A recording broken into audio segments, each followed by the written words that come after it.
अस्पताल में मरीज की मौत के बाद हुआ हंगामा। मृतक के परिजनों ने वार्ड में की तोड़फोड़। वार्ड में मौजूद रेजिडेंट डॉक्टर के साथ भी हुई मारपीट। परिजनों ने अस्पताल प्रशासन पर लगाया लापरवाही का आरोप। शव को लेकर अस्पताल के गेट पर बैठ गए परिजन। मौके पर पहुंची पुलिस कर रही है परिजनों से समझाइश। रेजिडेंट ने मारपीट का विरोध कर किया कार्य बहिष्कार।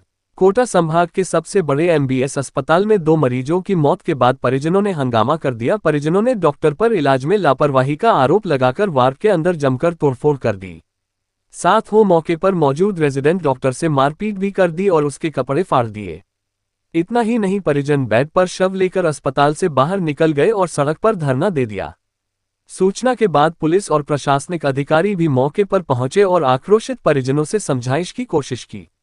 दरअसल टोंक निवासी किशन और बूंदी निवासी मदनलाल को अचानक से सांस लेने में परेशानी हो रही थी। इस पर रेजिडेंट डॉक्टर उन्हें सीपीआर दे रहे थे। तभी परिजन आक्रोशित हो गए और डॉक्टर पर मरीज को मारने करने का आरोप लगाकर हंगामा कर दिया। वहीं हंगामे के बीच रेजिडेंट डॉक्टर्स भी कार्य बहिष्कार पर उतर आए। हालांकि सीनियर डॉक्टर्स के समझाने के बाद मामला शांत हो सका और परिजन भी शवों का पोस्टमार्टम करवाने के लिए तैयार हुए। हॉस्पिटल है जेकेलोन, कोटा का जेकेलोन हॉस्पिटल है। अभी आधे घंटे पहले हमारे लड़के को बढ़िया राजी खुशी बढ़िया लेके आए थे। डॉक्टर की लापरवाही से हमारे को 5 आदमी को वो डॉक्टरों ने दे धक्का बाहर निकाल देते हैं। बच्चों का इंजेक्शन लगा के और बच्चों को खत्म कर देते हैं। मेरा कहने का मतलब यह है कि डॉक्टरों की लापरवाही, उनकी किडनी निकालना, उनका दिल गुर्दा निकालना और उनका बेचना उनका पैसा है। गरीबों की कोई सुनाई नहीं करते, गरीबों का कोई वो मरीज को नहीं झेलते, ज्यादा करते हैं दे धक्का के और डॉक्टर निकाल देते हैं। एक लाश भी है, 2 लाश से खड़ी है। इतना सा कहना है, 2 लाश है, एक लाश को उधर खड़ी है। तो कहना है कि इन कोटा को डॉक्टर को या तो सील किया जाए या इनको जेल भेजा जाए। और हमें गरीबों को, जवान लड़का है, हमें न्याय चाहिए इस बात का कानूनी तौर पर। हमारा कहना यह है गरीबों का। इनको अभी तत्काल लाके यहाँ पर भर्ती किया था आधे घंटे के पहले। हमें दे तत्काल यहाँ से जबरदस्ती निकाल दिए, तुम बाहर जाओ। उसके बदले गए चेक करने के लिए, इंजेक्शन लगा के और उसके बच्चों को मार डाला। प्रोसीजर उससे पहले वो तो सबमिट करके लेके चले गए।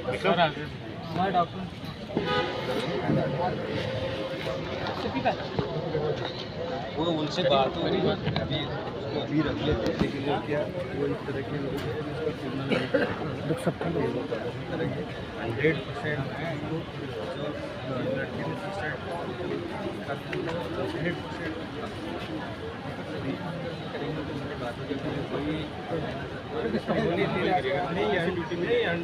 मैं घर में साइन कर रहा हूँ ना। अरे भाई वो प्रदर्शन अभी उसको रखेंगे, थोड़ा प्रशासन ने करा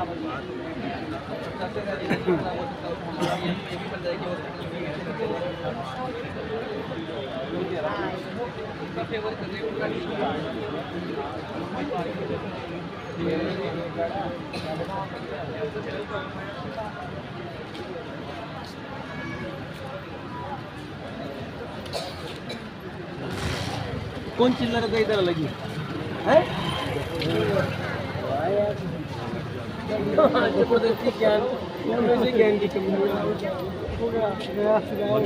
लाठी चार्ज कर दो। हाँ, जबरदस्ती पूरी वो आवाज में हंगामा हो गया। परिजनों ने भी आरोप लगाए हैं, क्या पूरा अभी तक निकल कर सामने आया, किस वजह से हुआ? सर मैं आपको इसका शुरू से ही बताता हूँ। दोनों अलग पेशेंट हैं, एक कृष्ण है और दूसरा मदनलाल है। दोनों को अलग अलग बीमारी हैं। एक को 10-1 दिन पहले मोटरसाइकिल से एक्सीडेंट यहाँ पर लगी होगी, तो उस टाइम उसने कोई ध्यान नहीं दिया। 2-4-5 दिन पहले उसको बुखार या इस तरह का कुछ आया होगा, तो उसने लोकल ट्रीटमेंट कराया और रात को सीरियस हालात में 1:30 बजे के आसपास हमारे पास आया। रात को उसको जकड़न हो रही थी और उसका मुंह खुल नहीं रहा, टाइट इस तरह से हो रहा था। तो हमारे डॉक्टर्स ने उससे हिस्ट्री लेकर उसको पूछा, तो वो टिटनेस सस्पेक्ट हुआ। डॉक्टर हमारे डॉक्टर रफ़ीक पठान की यूनिट में वो भर्ती था। तो सुबह हमने इधर से इमरजेंसी से उसको सुबह जो इमरजेंसी हमारा आईसीयू जैसा है तो उसमें से उसको इमरजेंसी वार्ड जो है उसमें शिफ्ट किया था, क्योंकि टिटनेस सस्पेक्टेड होती थी दूसरे पेशेंट के साथ उसको मतलब थोड़ा आइसोलेशन में क्योंकि जैसे उसकी रिपोर्ट का वेट करते, लेकिन सिम्टम्स के आधार पे ही वो टिटनेस का लग रहा था तो सीरियस था। तो उसका सीपीआर पहले रूटीन ऑक्सीजन लगी हुई थी, डॉक्टर्स मॉनिटर कर रहे थे, तो थोड़ा सीरियस हुआ तो उसको सीपीआर में लेने लगे। पेशेंट की मृत्यु नहीं हुई, उससे पहले ही उनके पेशेंट अटेंडेंट ने कि ये तो मरेगा, तुम नहीं बचा पाओगे, और वो डॉक्टर से छीना झपटी करने लगे और उसके जो कैनुला और वो लगा रहे वो खींच लिए उन्होंने, खुद नहीं परिजनों ने। उसकी जो ऊपर जो ऑक्सीजन लाइन की जो ट्यूब आती है वो भी फाड़ उखाड़ के फेंक दी उन्होंने।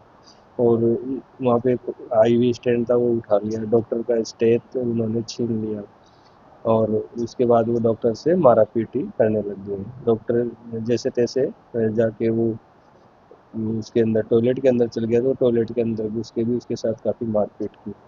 फिर स्टाफ और हमारे सिक्योरिटी वाले उन्होंने पकड़ के, क्योंकि काफ़ी ज़्यादा लोग थे सब बाहर के, मतलब उसके साथ बाहर से दौड़ दौड़ के 5-7 अंदर थे, हमने बाहर निकालने की तो कोशिश नहीं की लेकिन वो समझने को तैयार नहीं थे।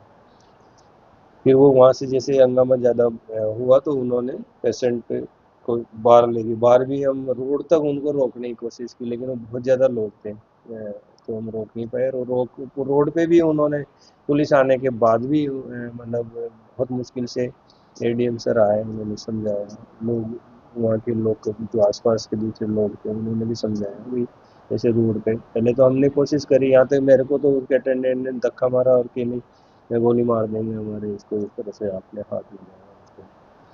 फिर इसी दौरान अंदर जब वो पेशेंट का इलाज हुआ दूसरा पेशेंट था वो भी सीरियस है, उसको निमोनाइटिस था, लंग में इन्फेक्शन था, वो भी रात को ही सीरियस कंडीशन में आया था हमारे पास, उसको भी हम इमरजेंसी वार्ड में शिफ्ट कर रहा था, तो उस वो भी सीरियस चल रहा था, उसका भी हमारे 2 डॉक्टर्स की टीम उधर थी तो उसको भी प्लस नर्सिंग स्टाफ उसको भी देख रहे थे। जैसे उसके साथ हंगामा हुआ उसने सोचा कि ये तो यहाँ पे इस तरह से हंगामा हो रहा है मारेंगे ये इस तरह से, तो वो उनके साथ जो लेडी थी जोर जोर से चिल्लाते ये नहीं ये तो मरीजों को मारते हैं ये वो इस तरह के, उसका भी सीपीआर भी नहीं करने दिया। अभी दोनों लाइव पेशेंट को बाहर लेके उन्होंने वो सब निकाल के फेंके और बाहर ले गए, यहाँ तक हमारे पास डिक्लेयर भी नहीं हुआ वो पेशेंट, उससे पहले हो सकता है वो सहयोग करते तो कुछ और भी हम उम्मीद रखते हैं मरीज से।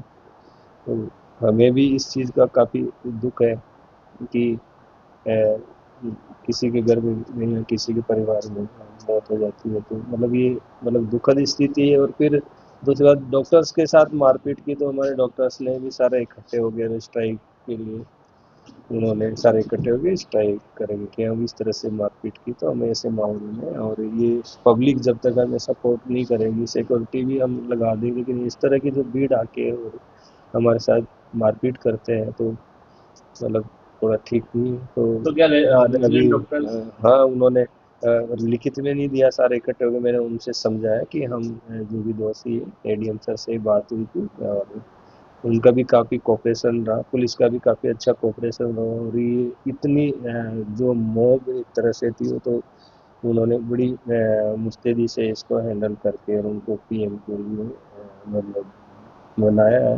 और इस तरह से जो लोगों ने इस तरह से किया उनको आइडेंटिफाई करके उनके खिलाफ इस तरह की वारदात नहीं हो तो इसलिए पाबंदी भी करवाएंगे, क्योंकि अस्पताल में इसका नुकसान हमारे दूसरे मरीजों को भी होता है, अस्पताल की छवि को भी होता है, एक आम धारणा बन जाती है कि यहाँ पे इस तरह की चीज़ें होती है, तो इस तरह का कुछ भी नहीं है, बिल्कुल हम ऐसे अलर्ट होके काम करते हैं। मैं यहाँ खुद मौजूद था, हमेशा यहाँ शाम तक मैं रहता हूँ कि हर पेशेंट को सही तरीके से इलाज मिले, तो हमारी पूरी ये कोशिश है।